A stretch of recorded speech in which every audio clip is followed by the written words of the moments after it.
Welcome to another edition of the Ultimate Weigh-In Show. I'm your host, Manpreet, aka MMA Lock of the Night, and your boy on social media at MMALOT. And this week, we're going over UFC Vegas 62, headlined by a women's flyweight bout, likely may produce a number one contender for flyweight queen, Valentina Shevchenko. We got Alexa Grasso going up against Viviane Araujo. Should be a fun, action-packed fight. We got 5 rounds of it, but I don't know if it'll go the full 5 rounds. Very much looking forward to breaking down this fight for you guys one last time for you guys, especially with the guests that I got lined up for you guys as well. But before we go live, I want to make sure to remind everybody, hit that like and subscribe below if you haven't already, and make sure you guys give my my guest a follow as well. You can see his link to his Instagram page in the description below. He is not a fellow MMA Twitter hooligan like myself and most of the guys that I usually bring on, but he is a part of the IG MMA betting crew, which is a solid crew as well, which I hope to expose a lot of you guys to over the next coming weeks as I bring some of these guys on as well. Just a reminder, tomorrow, 1 p.m. Eastern, Fight Day live chat may not be taking place because I actually have a Halloween party to go to tomorrow. I know it's 2 weeks early for Halloween, but it's a college party that I'm throwing with my old college friends. So this is the only weekend we can get it to work. I'm going to try to see if I can fit in the Fight Day live chat somewhere, but it will definitely be way before 1 p.m. Eastern. So keep your eyes on my Twitter page, keep your notifications on your YouTube channel, and you'll be able to see when I'm going to go live tomorrow. So keep your eyes peeled for that. All right, without further ado, let me bring in my guests here. Me and my guy have been going back and forth talking a lot over the last year, maybe year and a half now. Very solid dude, very sharp dude as well, and one of the realer dudes in the game, which I very much respect. You guys obviously know all that bullshit that I went through over the last couple of weeks, but this is one of the true guys that is a legit dude and will always be one of the legit dudes. So I always have respect for that guy. So without further ado, let me bring in my dude, Zach, aka the MMA Jewish Bettor. Shalom, my friend. How are you doing, Zach? Don't tell me we bugged out right on the intro.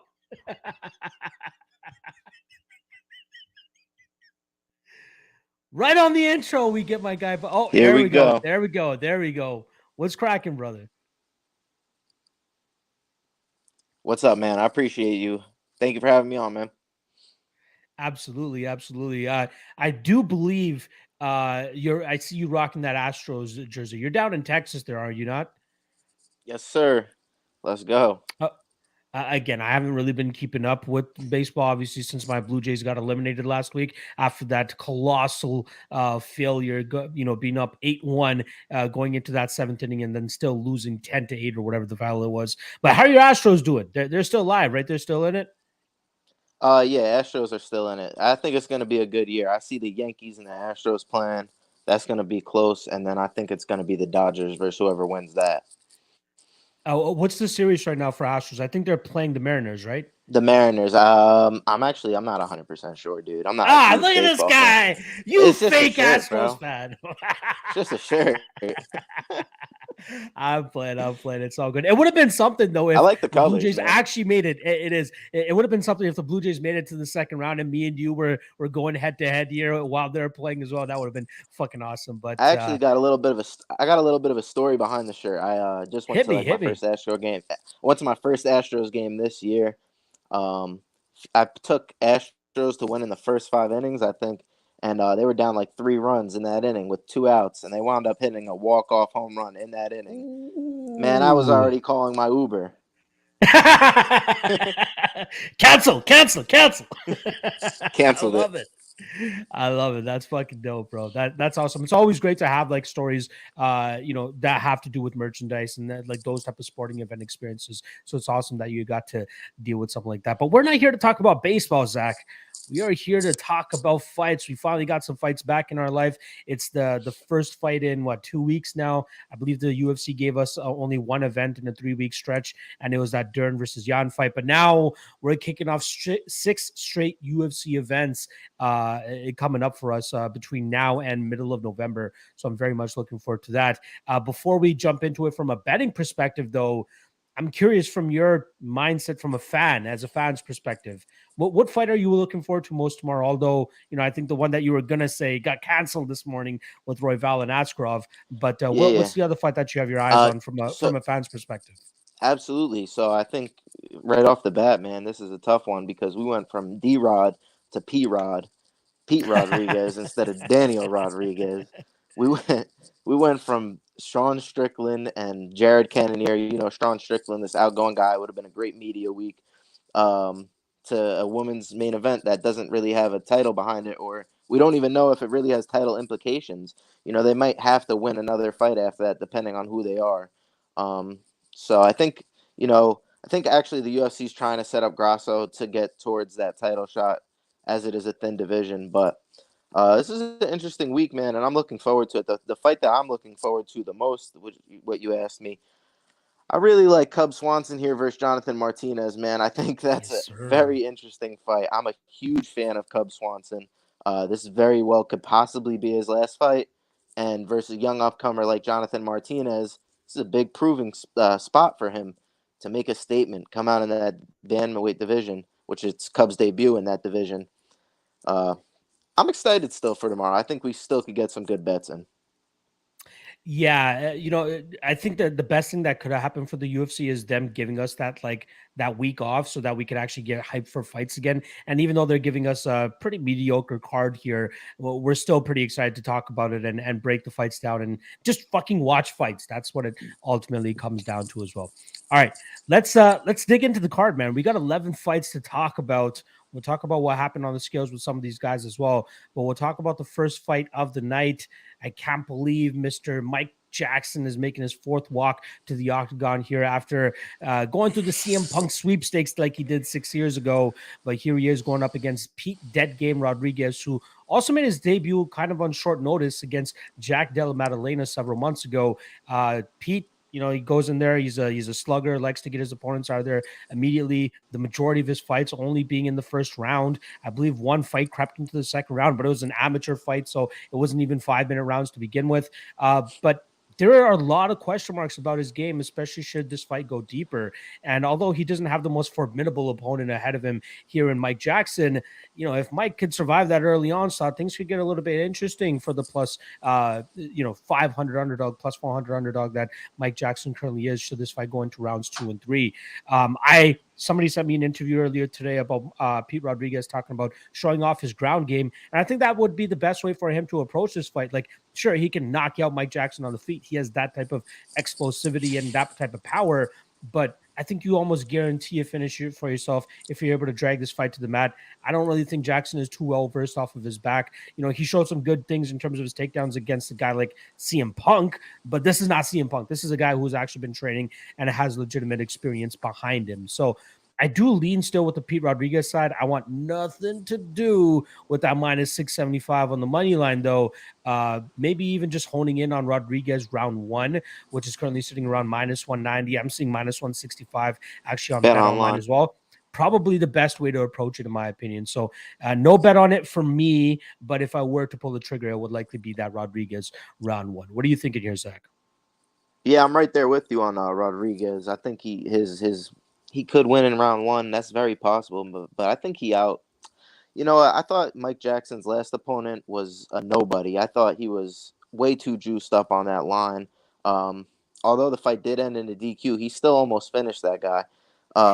He still almost finished Mike Jackson, and the DQ is what saved Mike Jackson, I believe, in the end of the day. Pete Rodriguez still, like, what you have to give him is his finishing ability. And he does obviously have that. He does mix it up to the body well as well. And that big hairy body of Mike Jackson, that's just a perfect target for my boy Pete Rodriguez right there. 1-2 to the body. I think he's going to make Jackson a 38-year-old guy with only 3 fights. Come on, guys. Come on. This isn't a question. I understand the line, but Mike I got the shirt on. Mike Jackson's from Houston. Yeah. You might as well. He's got no ground game. I couldn't bet on this guy. I think Pete Rodriguez is an MMA lab guy, if I'm not mistaken. I believe so, yes. Decent camp. I think he chops him apart. He goes low with the low kicks. He uses his hands to go to the body. and he lights up Mike Jackson up top, and he gets a knockout. I think it's in round 1 also. Actually, it seems like Tapology has him with some gym called Dominate MMA, but he is definitely from that Arizona area, and he's been mixed up with those Fight Lab and Fight Ready guys as well. MMA Lab and Fight Ready guys as well. So I completely understand it. But yeah, I get it, man. I completely understand where you're coming from here. I'm hoping it is smooth sailing like that for Rodriguez, because I'm not sure if I can break down another Mike Jackson fight should he make a 5th walk to the octagon. Yeah, and tough debut for Pete Rodriguez on short notice, man. Oh, of Jack course. Della Maddalena is an absolute savage, so nothing past him here. I think, obviously the line last time was obscurish, but I think Pete Rodriguez is actually slightly, or maybe a little bit, or a lot better than that guy, Dean Barry. And like I said, I think he mixes it up well, finds the finish up top. There we go. And my guy Black M3 in the chat saying Rodriguez by sub. That's currently sitting around plus 900. So if you like any of that angle, especially if this fight does hit the mat, not a bad way of looking at it either. All right, let's get to this next fight, and I'm actually going to let you kick it off, my friend. We got the fight, the one fighter that actually missed weight when he stepped on the scale today. CJ Vergara comes in 3 pounds overweight for his flyweight fight. This is going to be the 2nd time he's missed weight in the UFC in his 3 fights. So not a good look for him there. In terms of odds, we got some steam coming in on Taira, especially after he missed weight. Taira is now up to minus 250. CJ Vergara at plus 210. Zach, you got a bet an angle here. And ultimately, what's your prediction for this matchup? Yeah, I love Taira before the weight miss. I think he has the grappling advantage here. And what I mean by that is his wrestling is really good. He could set it up with the hands. He obviously has power when he dropped Candelario. And if you look at CJ Vergara, in every single fight he's been in, he's given up his back in some way or another. Even in his last fight, he was deep in that calf slicer versus Clayton Rodriguez. That was still a close fight, but I believe it was a split decision. I think the side here is Taira. I think he's very slick with those back takes, and one of the hardest things to do in MMA is take the back. Not take the back, finish from the back, I want to say. It's actually, I think going to be easy to get to CJ Vergara's back, but I think he's going to have to pepper him with strikes to eventually find that rear naked choke.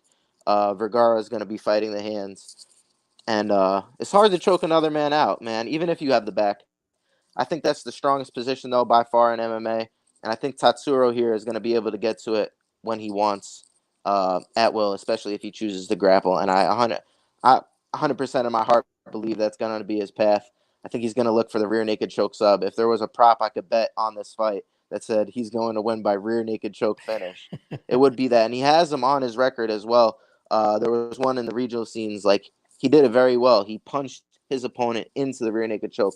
Almost like Nate Diaz versus Conor McGregor, even though Conor McGregor was going to quit anyway, punches him into the rear naked choke, finishes beauty.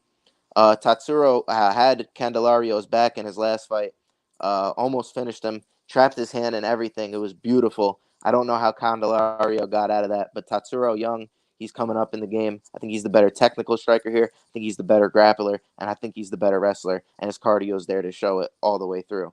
So, and that to be said, we could be seeing an even better version of him here.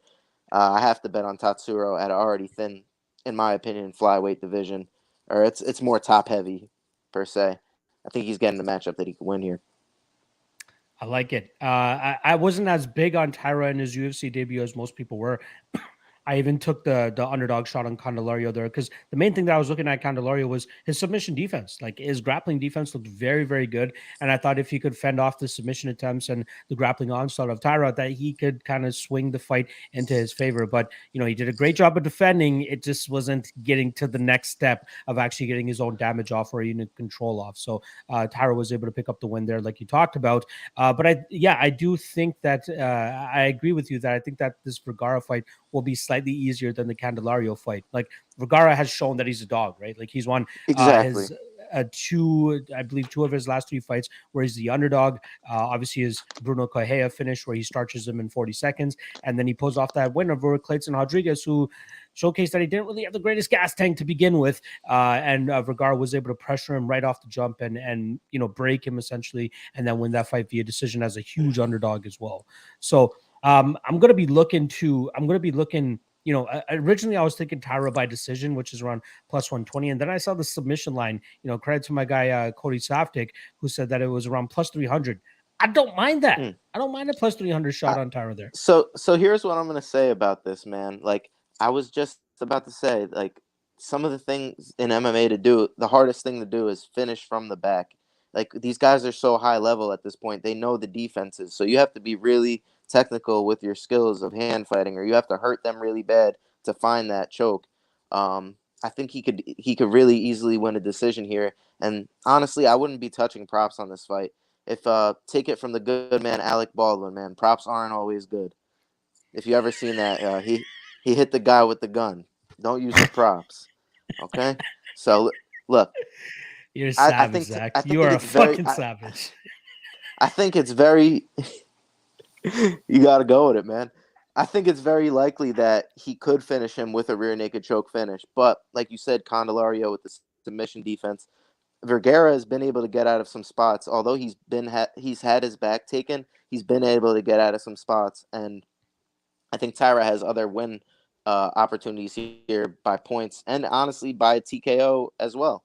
I think he could win this fight standing also, which makes me want to stay away from the props, like I was saying. The one thing I did want to say also as well is Vergara's had a great UFC career, but why did he come in as such a big underdog in his Contender Series fight? It was because of those performances before. He was getting dropped multiple times in that fight. I can't remember the exact name, but I believe it was in Fury FC. Multiple times, the performance really wasn't good. His opponent just basically gassed out, and I think, Taira all the way here, man. I don't mind it. Like, as the week has gone on, I've kind of grown even higher on him in this spot. Like, I faded Vergara with Clayton Rodriguez. Now I'm essentially getting maybe a better guy with a better gas tank here in Taira that could probably do what I thought Clayton would be able to do. So, you still got like 24 hours before the fights kick off, and I might still end up pulling the trigger, whether it's, just playing that minus 250 straight up. I really don't mind playing chalk, especially if I feel pretty good about a fighter, but I might even just take a small stab at that sub prop personally. Like, I just think that plus 300 is just a little bit crazy considering he will likely get the back of this guy. And I think from there, he'll eventually work for that submission at a certain point. And mix in that brutal weight cut that we saw CJ Vergara just have as well. It could probably tax him out in the fight, especially dealing with the guy, using the body triangle, squeezing the guts and all that. Like, I think it'll probably and he's been finished, but he's been finished before in the regional scene by rear naked choke. Yeah. Also, the fight I was talking about was Jacob Silva. That's what it was. He got dropped multiple times in that fight.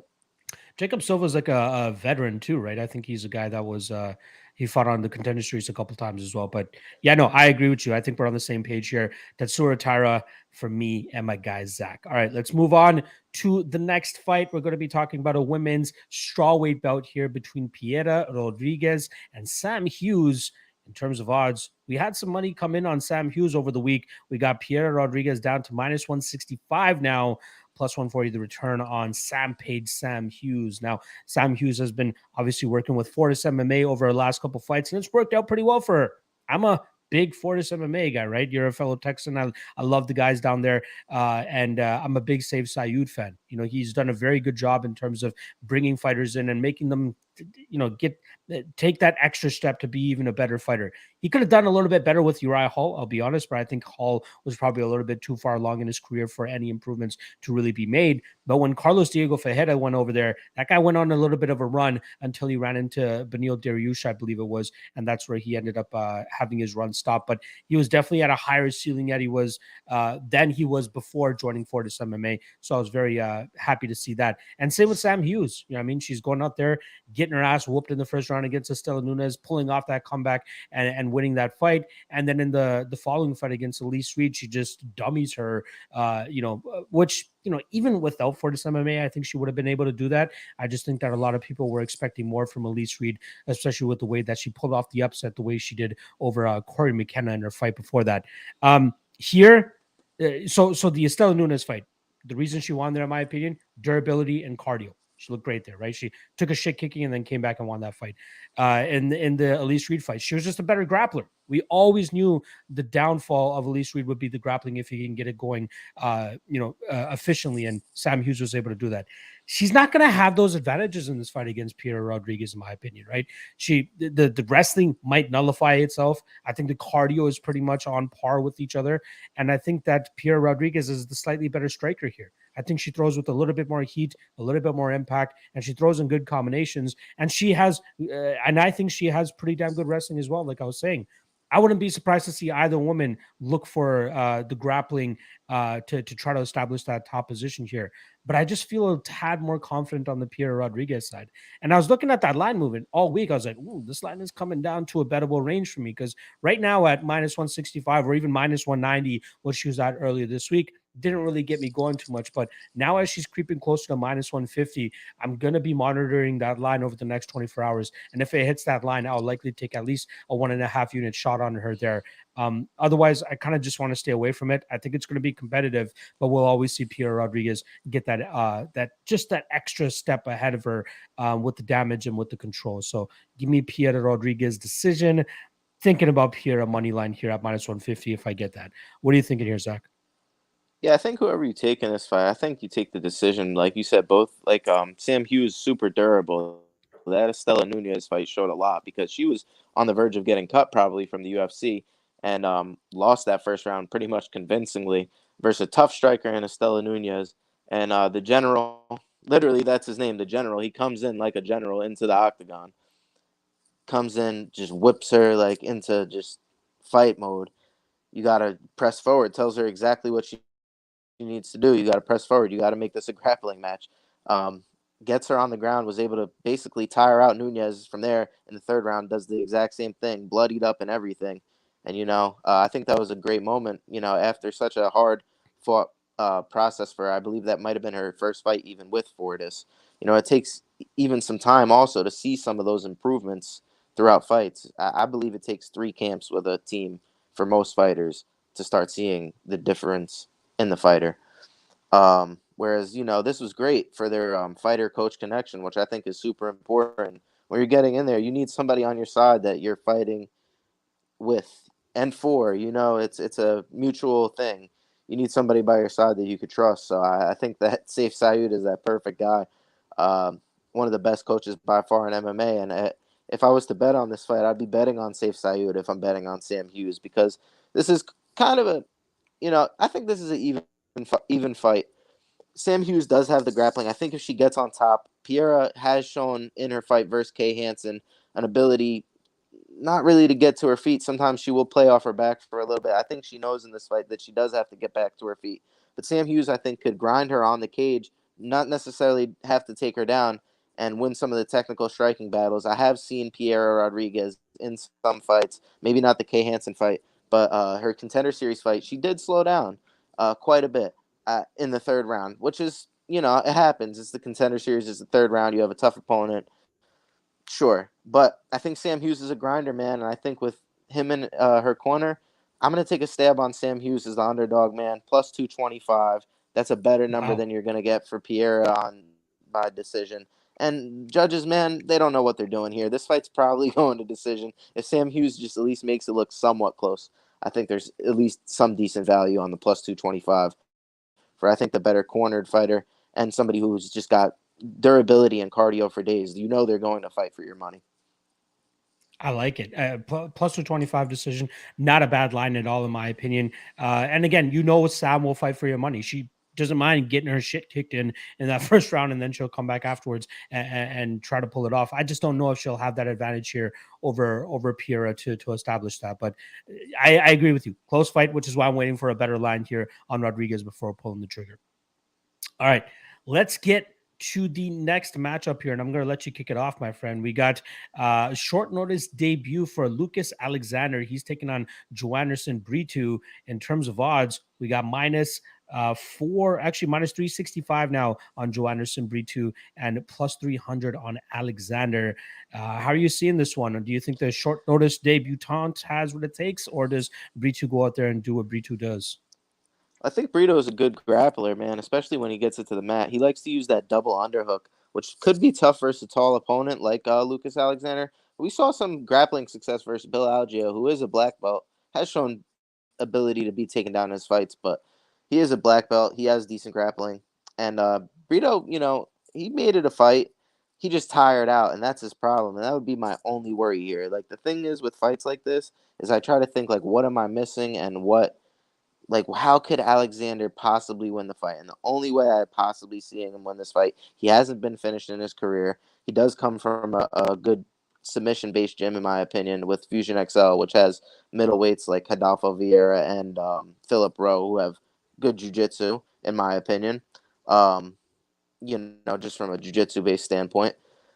Let's just say, hypothetically, the only way I see this fight, like, not going for Brito is if I don't think it's him getting clipped. I think it's him gassing and, Alexander just being tough enough to possibly, stay the course, I guess you would say. I could see Brito finishing a submission in this fight, but I don't know. I like Brito here. I don't know how he loses this fight. Yeah, I'm largely in agreement with you. I'm not as down on his gas tank as I used to be. I think that his gas tank is good enough to kind of fuel the type of game that he likes to play, which is just fucking aggressiveness and moving forward and throwing big shots and maybe even going for takedowns if he needs it. Like he tried doing it against Bill Algeo as well, but Algeo just so like squirmy and tough to get a hold of and really even control. And that's what Joanderson Brito found out the hard way that time around. But yeah, I think that this is a good matchup for him to go out there and just move forward, land big shots, maybe get Lucas Alexander out of there in the early going. But I also wouldn't be surprised to see him go out there and try to get a takedown and just smash him from on top. Because when you do run the tape on the I early think that's Lucas the Alexander worst fights, idea. You think it's the worst for him to get him to the ground? Yes, because look, if he can't finish him on the ground, I think he gasses. I think if he can't take Lucas Alexander down constantly, because he likes to go for that double underhook, and that's how he got tired versus Bill Algeo, man. And I just think I know his gas tank isn't as bad as maybe some people used to think it was, but if he takes this fight lightly, I guess his opponent is short notice. I don't know, Yeah. man. I think there's any way. I think he wins this fight most likely any way he wants. No, I agree with you there. And I don't mean like go with a Khabib type game plan where you're just going for takedown after takedown. Just mix it a takedown every now and then. As you know, the early tape that showcases on Lucas Alexander is more often now when guys are able to beat him, they're able to get him to the ground and control him without much issue. But then again, that was earlier in his career. I'm sure he's made plenty of improvements. He's obviously moved up to Florida and started training with the Fusion XL guys like you were talking about. But I'm still curious to whether he has those holes in his game and if a guy like Joe Anderson Brito can take advantage should he want to go that route. My only concern here is if Joe Anderson Brito plays a little bit too much on the feet. I like the calf kicking game of Lucas Alexander, man. The guy has butchered a couple people with that. And if he can implement that here early enough against Brito, he might be able to, immobilize Brito and start letting his hands go after that. But I think the explosiveness and power and speed of Brito is going to land early enough on him to actually get that finish. So I still go with Brito early. But I have no real conviction to go out there and play that minus 400-ish line that he currently has. Yeah, I agree All right. 100%. Perfect. All right, let's get to this next matchup. We're going to be talking about a grappler's delight. Might be boring to some people, but I'm looking forward to seeing how this one pans out. We got Nick Maximov going up against Jacob Malkoun. In terms of odds, we currently have minus 125 on Nick Maximov and plus 105 on Jacob Malkoun. Now, Maximov opened up as a minus 150 favorite. That was on DraftKings. I'm trying to pull up the bet online number here, but I think he opened up slightly. Yeah. Oh, actually opened up minus 140, got bet down to minus 170 almost immediately. And then steady money coming in on Jacob Malkoun over the last couple of days. Me being one of them, because I think that this is going to be a competitive fight, man. I think that, Nick Maximov, the reason I believe he's the favorite is his name recognition, honestly. Like, I think a lot more people are familiar with him based on his affiliation with the Nick Diaz army and all that stuff. Solid fighter, don't get me wrong, good jiu-jitsu and all that, but like the way Jacob Malkoun fights will make will force Maximov to fight a lot. And like we saw when Maximov can't truly establish that top control against his opponents, like he did it, he did in a lot of the Cody Brundage fight, but when there were scrambles forced, he was working a little bit harder than he should have been. And luckily for him, he was only going up against a guy like Cody Brundage. Here he's going up against a guy in Jacob Malkoun who's never going to stop. I mean, this guy's going to stay in your face, and although their striking is kind of a wash because they both need work on it, I think it's the aggressive nature and that forward movement and in-your-face style of Jacob Malkoun, which makes me lean him ever so slightly. And then once this fight hits the mat, it's likely 50-50. It's going to come down to who lands a takedown, who lands on top, and who's going to be able to get more of the control time. But this is also the difference. Nick Maximov, he's content with just like holding you down and working to eventually get a better position, but not really throwing any damage or doing any work like that. Malkoun, complete opposite. He'll punch his way into better positions, and he stays active enough, which is why I like him in this fight. So I got plus 130 earlier this week. A ton of people agreeing with me, which is why the line is closing the way that it does. I like Malkoun here. I like Malkoun by decision. That's sitting at plus 200, but even his money line, I think, is a good enough spot. I'd be surprised, though, if either guy ends up getting a finish in this matchup. I'm going to go with, I believe he's the Aussie, Jacob Malkoun. What do you think in yours, Zach? Yeah, I like the distance, man. I like the over 2.5 sitting at like minus 260, minus 270, because I don't think either of these guys really has the ability to finish each other on the feet. And when it comes down to the ground game, like you said, I believe it's kind of a 50-50. But I think Malkoun, what he does a little bit better is he works from like one takedown to the next. Maximov has great wrestling as well, though. Like, this is a great grappling match if it goes down there. But I think a lot of it could play out on the feet as well, where I believe, it's kind of even also there. Maximov likes a little bit more of a kick-based game, a kick-heavy approach. Malkoun seems a little bit sometimes uncomfortable on the feet, whereas I think Maximov, coming from a Diaz-type camp, he'll at least be maybe a little bit more comfortable. I've seen just Jacob Malkoun a little bit too tense on the feet. He doesn't really know what he's doing. Look what happened versus Phil Hawes when he just absolutely bum rushed him in his first fight, took him to the moon. Of course, Philip Hawes does that, but that was a bad look for Jacob. But I think Jacob came back strong from that loss. He got 3 and he rang him off back to back to back. Well, he did beat Brandon Allen, correct? No, I thought he should have. Okay. I thought he So deserved to that get was his the hand raised there, controversial honestly. one. That was the controversial one, but I thought he won that fight. He out-grappled Brandon Allen, and I think that's a great comparison. Brandon Allen is also a BJJ black belt and did have excellent scrambles. What Malkoun did on the bottom very well also when he was there was he did a half. He was using that half guard, deep half guard, come up on the single perfectly. I mean, some of those sweeps and some of those wrestling techniques were great. And the other thing that I like that he does really well is he sits in the half guard, and not only does he do that, he'll get the takedown up against the cage, which he did versus AJ Dobson, and AJ Dobson was absolutely befuddled. His takedown defense in the first round was beautiful, but as the fight went along, Dobson couldn't get up, and he was just talking to him, and he said he basically gave up because Malkoun was so dominant with that top pressure. What he did really well at the end in the third round that I want people to see or maybe go back and look at is he kind of angled perpendicular to the cage and sat in that Turk position in half guard where he's kind of pinching the knee and sitting on it, and he was just landing like small elbows and just crazy like annoying shots. Like it must have sucked to be there for AJ Dobson, as much as the crowd was booing and as much as things weren't going the way they wanted to. Although we did get violence later that night. That was down here in Houston, the Robert Whitaker versus Adesanya fight.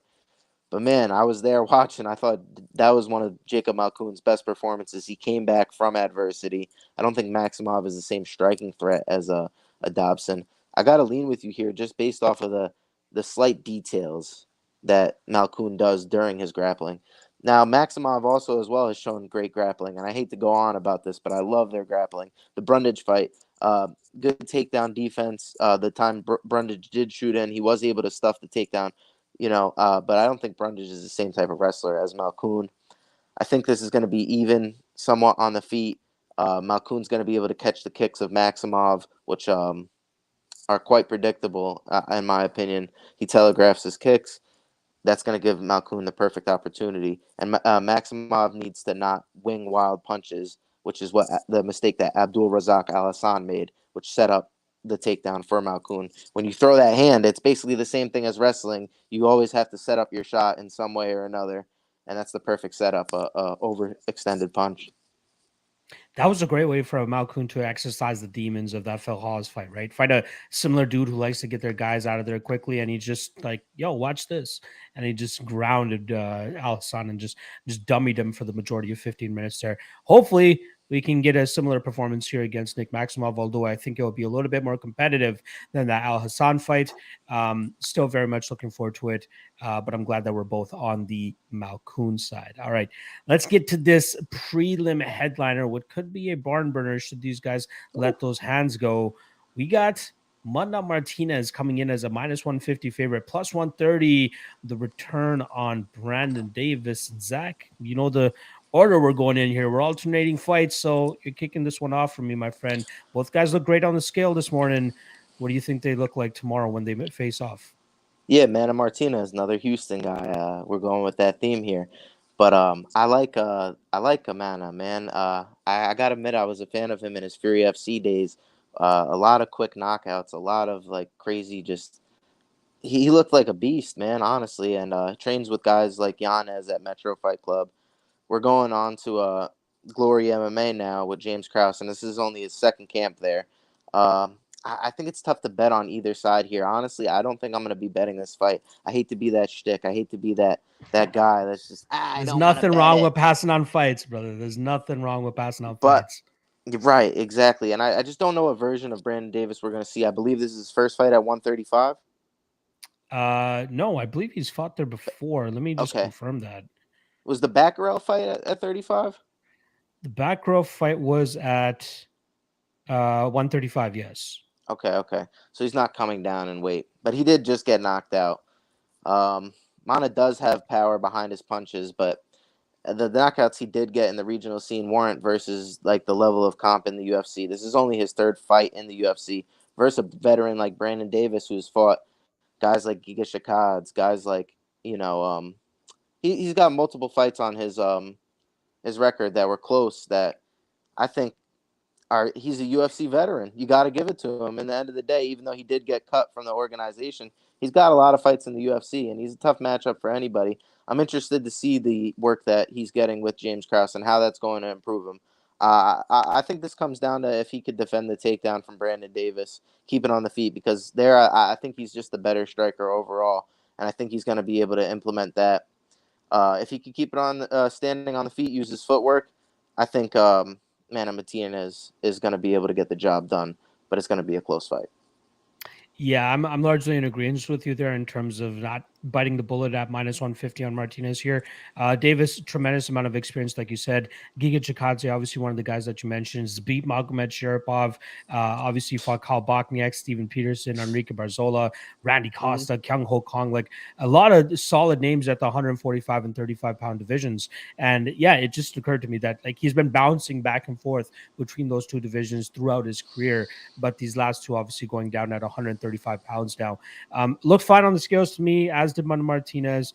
I believe that Davis is slightly a little bit more scrappier, like probably the more complete fighter as well here. Better BJJ, in my opinion, probably the better wrestler. So it's going to come down to whether he actually looks to implement that type of wrestling and get this fight to the ground. Because Martinez, although he got taken down several times by Ronnie Lawrence, and a lot of people are high on Ronnie Lawrence, I got to be honest, I wasn't. It looked like some of those takedowns, he was just pushing him over, and he was fine with that and giving up those takedowns. Compared to Brandon Davis, who might work a little bit harder, and it might come easy to him should Martinez's takedown defense not really be the greatest. But should this be in the stand-up realm, that's where I think that the power of Martinez will start to break Brandon Davis as this fight goes on.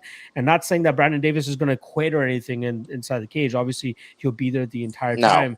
But I think that you think that he'll break. You think he'll get knocked out? No, I don't think I don't think Brandon Davis will quit inside the octagon. Yeah, exactly. No, Yeah, that guy is durable as hell. Like outside of the back reel finish, that was the first time he got knocked out in his career to begin with. So that just proves how how much of a heavier that back reel is. But yeah, I think that the combinations and the power of Martinez will kind of just slowly chip away at Brandon Davis. And as long as Martinez can keep this fight upright, I think he'll likely start to cruise with this fight and get away with it. But give me an even line on Martinez, and I'd be happy to take a shot there. But at minus 150.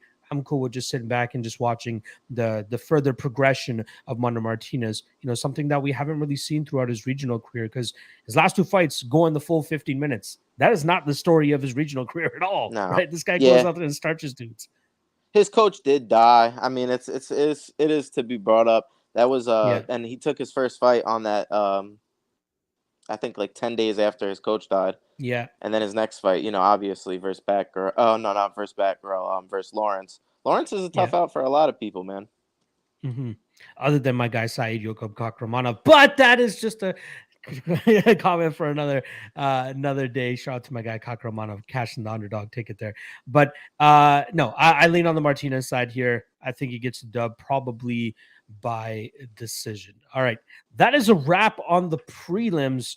Shout out to the 70 live viewers that we currently have jamming with us on this Friday afternoon. Appreciate you guys hanging with us here. Hit that like, hit that subscribe as well, and then give my guy Zach a follow as well too. You guys can catch his Instagram page linked in the description below, so just give that a click and then hit my man with the follow. I promise you'll enjoy all the content that my guy puts out, not just UFC and MMA related. The guy tackles other sports as well, so make sure you guys give him a follow for that. Zach, I'll give you another opportunity at the back end of this podcast to drop the rest of anything you want people to find you on, just so we get the peak amount of viewers and you can get as many ears as possible. All right, let's get to this main card.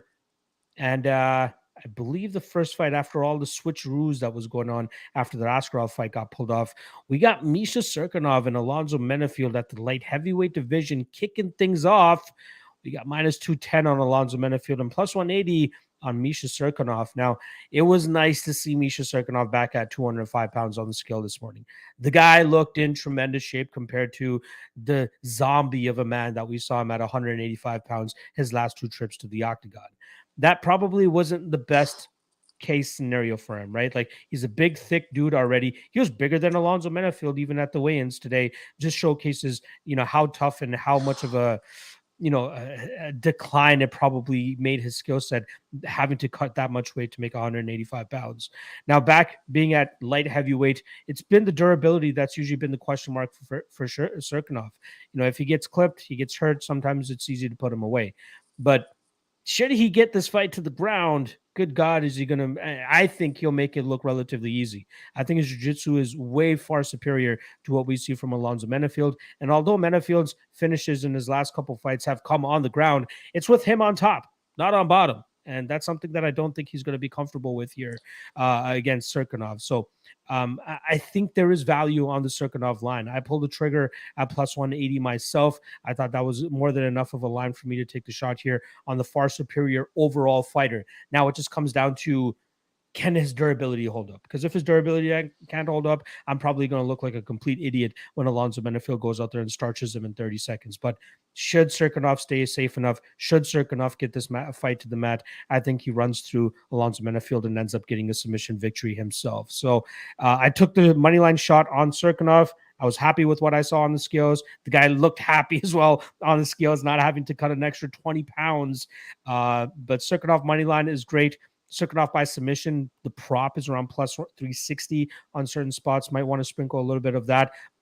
But I think the majority of your action should go on the Misha money line. Zach, what are you thinking here? You fade in the Latvian Canadian, or are you going to back your fellow Texan there? How is Alonzo Menifield minus 200 here? How? Because Cirkunov's chin is dog shit sometimes. I get it, man, but he's just a better fighter. We gotta, Menifield, he hasn't proven to show anything in his last few fights, in my opinion. His last fight was versus a guy who shouldn't have even been in the UFC. Let's just be honest now. Yeah. The fights before that versus Ed Herman were, in my opinion, just not good showcases of his actual skill.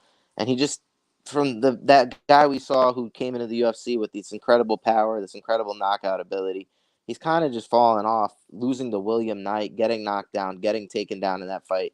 His wrestling is good, and if Cirkunov isn't able to take him to the ground, yeah, the fight could be interesting. But for how long? Because Menifield, I think, only has 2 rounds in him at most to get that real knockout power that he has. And I think that's just due to his muscle and his build for 205. Cirkunov looked ripped on the scales, man. What he does really well is he catches people in that front headlock position. He's able to hit you with things like Peruvian neckties, Darces, he's got it all from there. North-south chokes. Man, I really like Cirkunov in this spot. I think he's the better technical fighter, the higher IQ, UFC vet. Menifield just seems to lose fights that, like the Oven St. Preux fight. He was doing decent in that fight until he wasn't. The Devin Clark fight where he absolutely gasses, comes back and doesn't, he doesn't push the pedal like he should anymore. And, I think that version of Alonzo Menifield has a better chance than the version we're seeing now. I think he should go balls to the wall, but we're not seeing that. And I don't think he's the technical fighter that he needs to be at the higher level of the UFC. And not saying Cirkunov is like the elite of the elite as he was at one point, but his losses are versus tough people, really tough people. Whereas Oven St. Preux has lost versus Devin Clark and Oven St. Preux, and he's beating guys like Fabio Charant, Ed Herman, and Askar Mozarov. I can't see why he's a minus 200 in the spot. I got to go with Cirkunov. Yeah, like a lot of people fall in love with the durability issues of people and just say, okay, if this guy's a power puncher, more than likely he'll be able to start to, cash that minus 200, right? The one that always comes to mind for me over the last couple months is the David Onama and Nate Landwehr. Hey, brother, my fault. I'm sorry about it. Keep going. Talk about it. I have to get a charger for this because my AirPods go for it. I'll boot you out, and then when I see you back in here, I'll get you back in here. But yeah, no, in regards to like everybody trying to take advantage of the durability issues of certain fighters, the one that always comes to mind is David Onama and Nate Landwehr, right? Everybody expected Nate to just get dropped by the first punch that Onama threw and then Onama would win. But that's just a perfect example of a fight that, should it go longer, the tide could change, things could be completely different. And if that standing KO does not come to fruition for Alonzo Menifield, then he might be in trouble with kind of the grappling game that's going to be coming his way from the Misha Cirkunov side, which is kind of what I'm looking to here. Hoping that Cirkunov could get this fight to the ground, and seeing him at the weigh-ins today and how big he looked against Alonzo Menifield, I thought it was very impressive. And hopefully that can translate to a good performance from him here, because he really needs a dub. Things haven't been really going the best for him, and I think he definitely needs a dub here to get his confidence back. Let me just see quickly these last couple question here. My guy Joker Smoker in the chat. It's been a minute here, saying if you like the free content, please hit the like. Really helps the algorithm. Thanks. Blowing that smoke. Appreciate my guy. It's always 420. Jim coming through. Always happy to see him swing through and see him pop up on the timelines. Hope all is well, my friend. Thomas Kane, we're going to be talking about this fight in the next couple fights, actually. But Cub, to me, in my opinion, looked to be in damn good shape, honestly. I was very impressed with how he looked on the skills, considering he was making 135 for the first time in his career.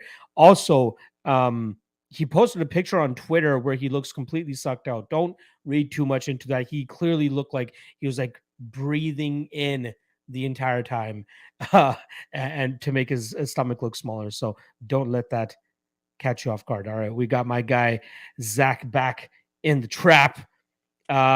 So in terms of what you're saying for this Cirkunov and Menifield fight, you're leaning the Cirkunov side here, yeah? Yeah, gotta. That's my favorite underdog on the card, in my opinion. And also, brother, just let me know if there's any echo. Well, do no. You sound all good, brother. You sound all good. All right, let's get to this next matchup. Let me just make sure I got the right one up next. All right, next up, we got the fight that actually got moved up from the prelims after the Askarov and Royval fight fell off. We got Rafael Assuncao, veteran Rafael Assuncao, coming in as a plus 330 underdog. He's going up against the minus 410 Victor Henry, who makes his second walk to the octagon. In the first fight, he managed to pull off a tremendous upset against Jaime Barcelos, and now he gets another UFC 135 mainstay in Rafael Assuncao here. Zach, I'm going to let you kick this one off, my friend. What are you thinking about this fight? Does Victor Henry have what it takes to continue the slump of Assuncao, or does Assuncao pull one out from his bag of tricks? Yeah, I can't bet on a 40-year-old bantamweight. It's just not smart bet in my opinion. I think I got to bet against him, especially after the performance we saw with Victor Henry versus Ronnie Barcelos. I've never seen a guy come into the UFC and dominate, and he did dominate him in my opinion. He showed angles and striking techniques in that fight that are high level for a guy making his UFC debut versus one of the guys that we thought at the bantamweight level could see top 15 at least, which is a deep division. So I think that performance proved that Victor Henry is the real deal. I think the UFC is doing the smart thing by giving him a guy like Assuncao, who has been finished in his last two fights, has shown not the same durability as he used to. Now, I do see a path to victory for Assuncao. It would be on the ground, but I don't think he's going to be able to hold Victor Henry down. I think Victor Henry knows that's probably the most likely path that Assuncao is going to take. I think over time, that pace, that almost kind of, I want to say Nate Diaz, Kobe Covington type style, because he just keeps the same pace from round 1 to round 3. He doesn't really look for the knockout necessarily. He's just peppering you with shots and avoiding your shots. He's even willing to take, a shot if he knows he could land a harder shot. And he does really well. You'll hear Mark Coleman saying this in the corner. He freezes his opponent with the feints and then throws the exact same strike, nails it on the money. And that was just tricking Ronnie Barcelos every time Ronnie Barcelos tried to get a rhythm in that fight. Victor Henry was just able to break it up with some footwork, some type of angle change, some type of feint. And I think that's just going to frustrate Assuncao, the slower, older version of Assuncao. This isn't the same guy we've seen. He's coming off of 2 losses where he did get knocked out. My favorite bet on this fight is on FanDuel. I'm going with Victor Henry, round 3 or decision. I think Victor Henry's live for a round 3 knockout because I think the ref is just eventually going to say, man, I got to spare this guy because he's just going to be getting peppered up the same way Barcelos did. Barcelos is a dog. Assuncao, I just think, is a little bit older of a fighter, has taken a few losses back to back. The ref might just come in and say, hey, we got to stop this. I like Victor Henry, round 3 knockout for plus 1,400. Juicy prop. I know it's a crazy angle, but I think that pace is really going to wear on. I don't think many guys in the UFC at bantamweight at 40 years old are existing, let alone facing a guy like Victor Henry. So I think a finish is definitely possible. I like it. I'm largely on the same train as you there. Plus Victor Henry's can't go wrong. Plus 1400 is crazy. I always like taking a stab on those shots, especially if there's a logical explanation behind it. I think you laid it out pretty on the ball there. Victor Henry, not a spring chicken in his own right either, right? The guy's 35 years old, but he's accrued a tremendous amount of experience from all corners of the world, which should allow him to kind of pull off the victory that he needs this weekend, just like he did against Jaime Barcelos last time around. I did not give him enough credit last time around, or it could also have been my... No, who did? Nobody did. Yeah. Not a lot of people did. The bets were on Barcelos. Yeah, exactly. But what I think was my downfall in that matchup and taking the chalk on Barcelos was my overconfidence in him actually getting his wrestling going. I thought that would be his best way to win that fight. We know that it's we knew that was his best path to victory. You look at the most recent loss on Victor Henry's record and he's getting out grappled, and you'd expect a guy like Jaime Barcelos to have that advantage, but he just couldn't get it going at all. And he just allowed Victor Henry to slowly and surely chip away at him and get that decision victory. And I think that given the Assuncao style, he's a little bit of a low volume guy as well. And even if we go out there and expect him to take a grapple heavy approach, I think he's going to struggle to assert it. Similar to what your concerns were about Brito taking a grapple heavy approach, those are my exact same concerns here about Assuncao. He might slow down. That's where Victor Henry will start to pour it onto him, and I think it's going to get even harder and harder for Assuncao to get anything going, especially the longer that this fight goes. So I like Henry. I don't mind parlaying him either straight up. I don't mind the round 3/decision that you said as well. Obviously, the round 3 KO that you're talking about at plus 1400 is very juicy as well.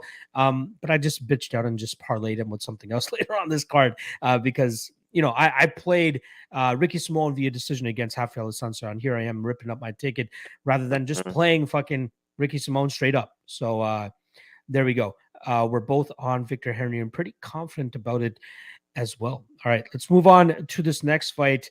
We're going to be talking about Jordan Wright going up against Duško Todorovic. In terms of odds, we currently have minus 200, on Duško Todorovic, plus 170 the return on Jordan Wright. Man, this one's going to be a barn burner. We know that for sure, right? Jordan Wright is never in a boring fight. I want to say in a boring fight. He's never in a boring fight. The guy brings it. Either he goes out there, kills his opponent, or goes out there and gets sent out on his shield, essentially. The guy is just so explosive, so powerful, and always forces the issue that sometimes it works out for him and sometimes it doesn't. And given the striking defense style of Duško Todorovic, I think he's going to struggle, with that speed of an explosiveness early from Jordan Wright.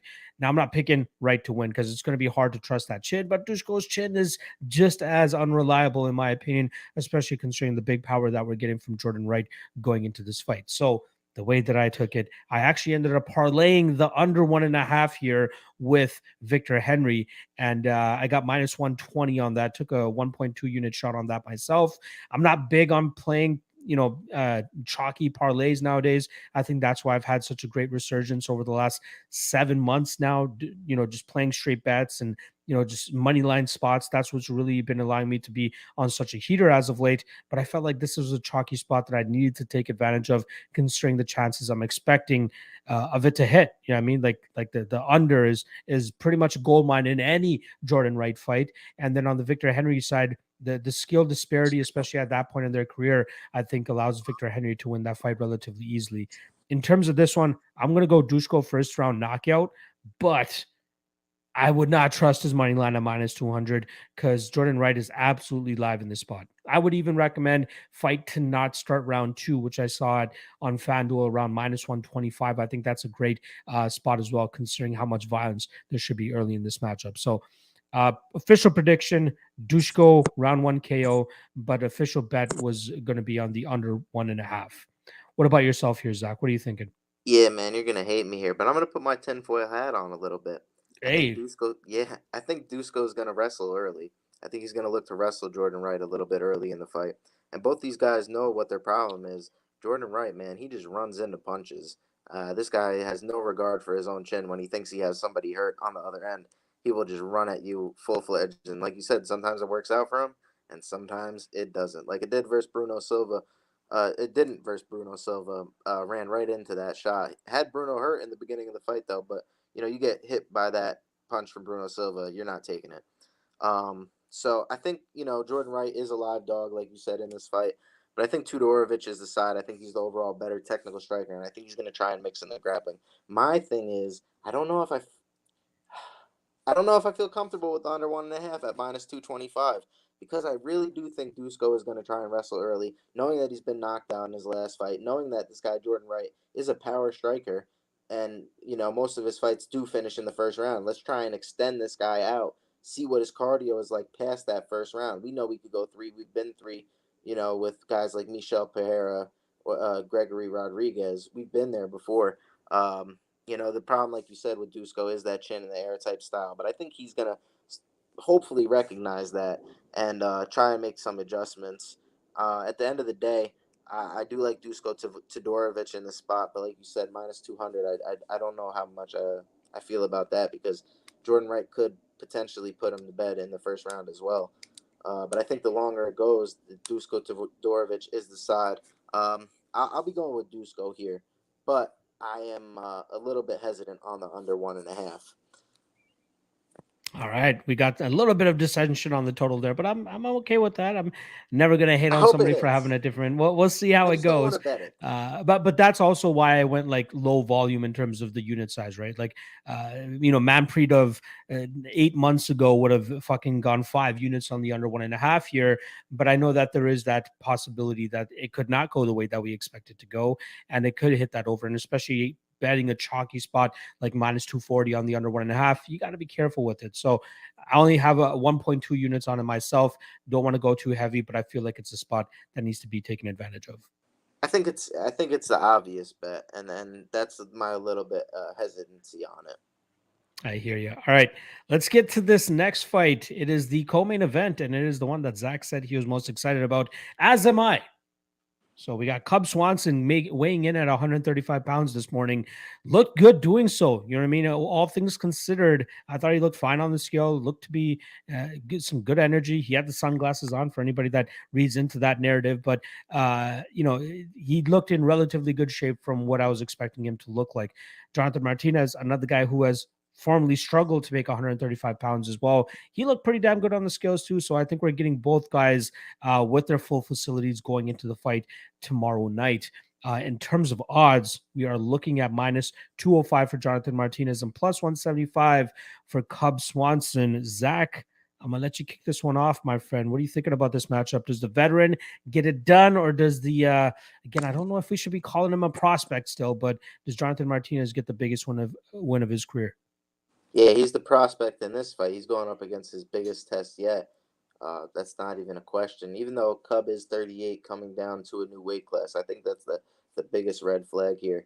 He's shown in his fights, the fight versus Darren Elkins, he did what he was supposed to do there, came forward, absolutely put him away. The fights Jonathan Martinez looks good in is like the fights like Lavishvili, where he's able to control the distance, he's able to control the pace of the fight.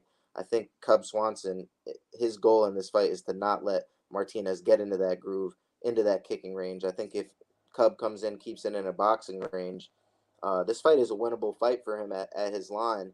And the thing is with Martinez is he's been dropped in his fights as well, versus guys like Davey Grant, who are good strikers in their own right. I think, like I said, Cub is the toughest test he's faced yet. I haven't placed a bet yet, but I think if Cub gets up to that plus like 190, plus 195 range, plus 200 even, that's you got to take a stab on Cub Swanson. He's the higher IQ fighter in my opinion, the veteran. He's been through the ups and downs of the UFC. The fights he's put on already, like the fight versus Kron Gracie, that was a great one. My favorite fight ever in the fight versus Doo Ho Choi, that was an absolute barn burner. The fight versus Burgos, like this guy just deserves his respect. Honestly, just wish he retired on his last win. That was just, his kids in the crowd. That was the perfect way, in my opinion, to go out. But now he's facing a tough prospect at a new weight class. I hope it goes his way. But Martinez is no easy out for anybody. We know he's going to be chopping at the legs, maybe using some wrestling in this fight as well. But Cub's a black belt. I think he's going to be able to keep it on the feet. It's going to be an interesting fight, man. I'm really excited for this one.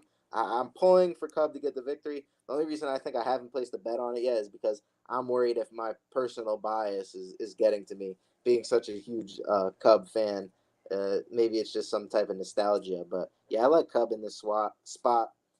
And if he gets up to plus 190, plus 200, yeah, I'm taking a stab on him. Yeah, I again largely agreeing with a lot of what you're saying there, and I already pulled the trigger. Plus 177 was the line that I got. I was literally waiting for the weigh-in just to see, okay, what kind of Cub Swanson are we getting on the scale? And then once I saw he was fine, I'm like, all right, let's do this thing. And the best price I could get from any of the bookies that I had any of my bankroll in was plus 177. So I just pulled the trigger, assuming that other people would think the same thing as me, right?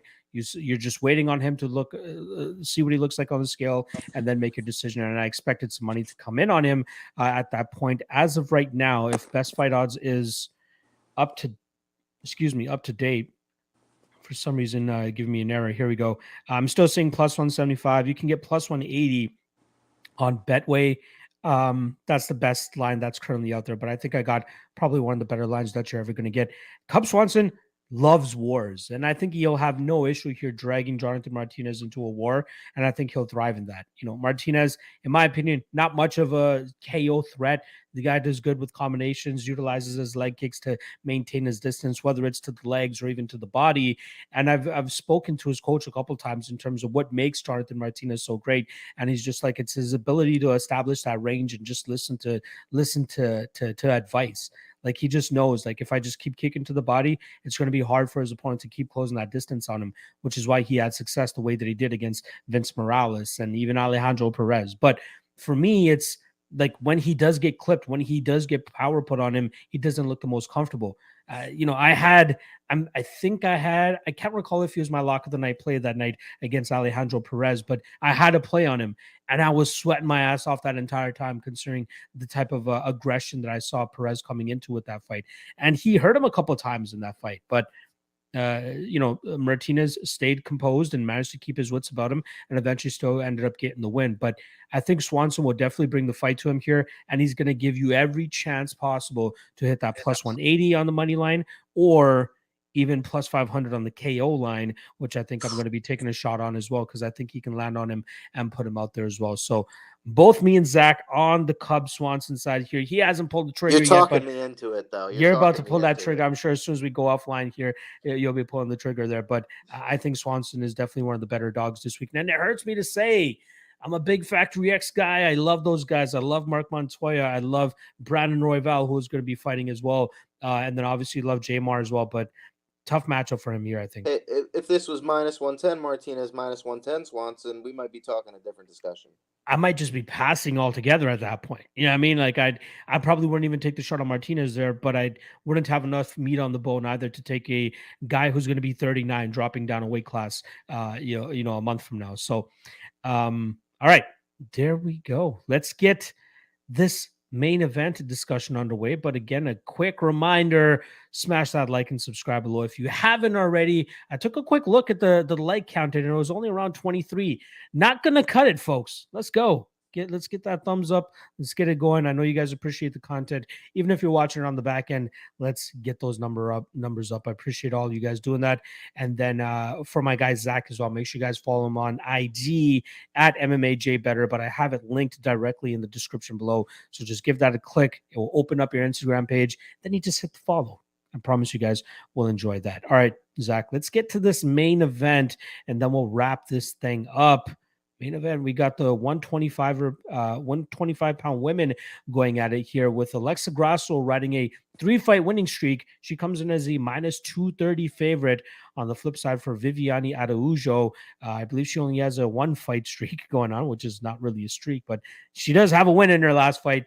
She's coming in as a plus 195 underdog here. Now, going into this fight or even going into the tape, I'm like, I'm probably just going to end up picking Grasso to win and just pass on the fight all in all. But after running the tape, after running the research, I really think that Grasso is going to have a head up on Araujo in the spot, especially the deeper the fight goes, right? Araujo, she is great in the first round. She's great for 2 rounds. But the longer that this fight goes, and if Viviane Araujo can't get her out of there, I think Alexa Grasso is really going to start to cruise as this fight goes on. Now, I took a shot pre-fight at minus 200. Obviously, she's taken a little bit of action since then, pushing her up to minus 230. But another way you could possibly attack this is through the live line. Araujo will have a very competitive first round, and you might be able to get a better line on the Grasso there. She might have a competitive second round. You might get a closer line after that. But the longer this goes, I'm going to back the woman that has shown the better cardio. I'm going to back the woman that trains at elevation. I'm going to back the woman that I know will go out there and put those combinations, put that output, and keep that activity on her opponent. Even when people look to take Alexa Grasso to the mat, she does a very good job in terms of staying active off her back. Feet on the hips, pushing them off, getting back to her feet, or throwing up submissions and able to, get close enough to threaten these people to give up that dominant position and get back to their feet. Where Alexa Grasso, volume-wise, likely will have the advantage here over Viviane Araujo. Technique and power is probably on the Araujo side, but we know all that goes out the window as the gas tank starts to dwindle. And I think that's what we're going to see here in this matchup. So I like the Grasso side. I love the FanDuel prop that they have. Round 4 or 5 decision is sitting around minus 115, but I don't mind taking that chalk straight up here at minus 200. Minus 230, I still wouldn't mind it, honestly, because I think she's that much better. I just don't think that Araujo is going to be able to finish her, and that's ultimately going to be her demise because she can't get it done in the first 2. I think that we'll see her start to get chipped away as Grasso starts getting her output higher. I think she'll put her pedal on the metal a little bit more the later that this fight goes, and that should allow her to either secure a finish late or pull off a decision victory as well. So give me Grasso, and I feel damn good about it myself. What are you thinking here, Zach? Am I not giving Viviani enough credit, or are you riding the Mexicano like I am? You're reading her. I think you're reading her the right way. The thing is, I think those first 2 rounds, like, does Grasso win one of those? That's the question. And then how much could Vivi push through, like, that exhaustion? This is going to be one of the bigger fights of her career. The thing is, she wasn't prepared for a 5-round fight, and I think that's a big, big red flag for maybe Viviani Araujo, because the longer this fight does go. So the thing is, if I'm going to place my money on Grasso, I'm only live betting it if you have that option. I think you have to wait through the first 2 rounds, see where it is. If Viviani doesn't look tired, then, man, if she could win one of those rounds 3, 4, 5, book 1 and 2 in the bag, she wins the fight by decision, and now you're getting a plus 200 dog. Where I think, she's the more physical fighter and the maybe not the cleaner striker.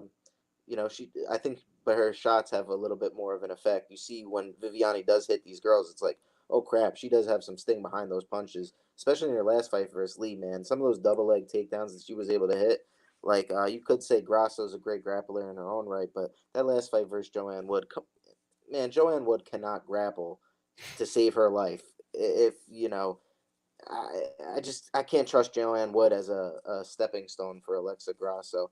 I think Viviani is just a little bit of a tougher test. She went the full distance with Caitlin Chookagian, and though she did slow down in that 3-round fight as well, it was a close fight, man. And Chookagian is one of the top people. She's the gatekeeper, in my opinion, for Valentina Shevchenko. And man, I think I'm gonna go with a stab on Viviani, and I think she gets it done by decision. I think I'm gonna probably wait to live better though. That's the thing, is I think this line could get out of hand. Maybe you get like a Sorry, plus you're 500. saying live bet Araujo? Oh no! If you're gonna live bet Grasso. I'm gonna be betting Grasso, Araujo, and I Okay. think she gets the job done. Don't live bet Araujo. I'm gonna be going with Araujo in my opinion. But if you were to bet the Grasso side, I'd only be betting live. I think she gets the later rounds done probably because, like you said, the worry for Viviani is her cardio. But other than that, I think she's the better overall fighter here. She's going to be able to utilize her wrestling to get this fight to the ground in certain spots. And that power striking of her is nothing to be played with. I think, Grasso does show some boxing in her own right, but she is a 115-pounder coming up. Whereas Araujo, man, she can crack at this weight class. I hate to just spam underdog, but it's another women's main event. We just cashed big on Yan Zianan. I guess I'm feeling myself. Uh, that was a great call. I'm going to try another one here. I'm going to be taking a small stab on Araujo. But if you're going to bet Grasso, take that live bet, guys.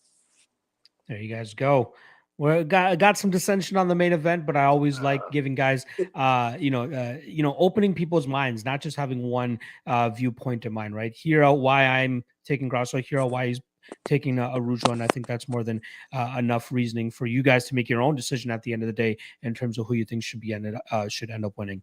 All right, on the back end here, we like to end off the show with the lock of the night play, or the most confident play on the card from myself and my guest. I'll kick it off as usual. I'm gonna go. I'm gonna put my nuts where my money where my nuts are and go with Grasso here in the main event. I got 5 units at minus 200 on the main event there for Grasso just to win money line. I feel very, very confident about her. I'd be surprised if Viviani actually finishes her a little bit early here, and then the deeper that this fight goes, I fully expect Grasso to take over. And lastly, in regards to the grappling approach that you're saying that she could possibly implement, it is a viable approach, obviously, for Araujo, but I really think she's going to struggle with the activity that Grasso will be having off of her back and her constant just get-ups. Like she does not settle whatsoever, and I think that's going to tax the cardio even more here of Araujo, which should allow it to be easier for Grasso as this fight goes on. So let's go. Grasso, main event minus 200. What are you thinking here? Yeah, there was some things we didn't agree on, but most of the things we did agree on, and I think that just shows that us Jews and us brown people, we can get along just fine, you know. So you guys in there, smash that like button, give my boy a like, uh, subscribe, do whatever you gotta do, all that good stuff, or we're gonna come find you. We're gonna kick your dog in the balls. I'm just kidding. Not Alfred. No, I'm just kidding. Definitely not Alfred. But yeah, man, I'm gonna be going with Tatsuro Taira here. I think he's the best pick on this card in my opinion at a -260. If you're looking for value, I think a good parlay piece is Victor Henry. I think he has a great matchup here. And the outlandish prop, of course, like I said, my favorite one on the card probably round 3 knockout Victor Henry. Let's go plus 1400. You can't beat that. Throw $10 on that, and then go get yourself a nice steak dinner. There you go. I love it. I love it. Zach, I'm going to give you one last opportunity here to drop anywhere you want people to follow you, subscribe to your channel, whatever the fuck it is. Let them know right now, and they can go do that. Yeah, man, I try to give out content as much as I can in the time I got. So just follow the Instagram that's right under my name right here, MMAJBettor. I post, pretty frequently on there. I try to post my bets. You're always free to DM me, ask me any question you want. I try to stay tapped in. Stay tapped into my man Pre right here. He's been killing it lately. The thing is, guys, you got to stay with people when they're up and stay with people when they're down. There's certain times, the gambling doesn't necessarily always go your way. And right now, I've been blessed to be on a great streak. I haven't been losing, it happens, right? Every gambler loses at some point. There's losing weeks, but people are so fickle, man. And it's just give people the respect that they deserve. This guy's been doing this for years, if you've been watching his videos, and he puts effort into it a lot more than a lot of other people could say. One of the most humble dudes. And I think you guys are in good hands here listening to this guy. 100%. I appreciate it, brother. Honestly, it means a lot. But the main thing that we got to get out of that is make sure you follow my guy, Zach, at MMAJBettor. Again, you don't even have to type anything in. Just click the link in the description below and you'll get right to his Instagram page and hit him with that follow. Zach, I greatly appreciate you joining me on this Friday afternoon to break down these fights.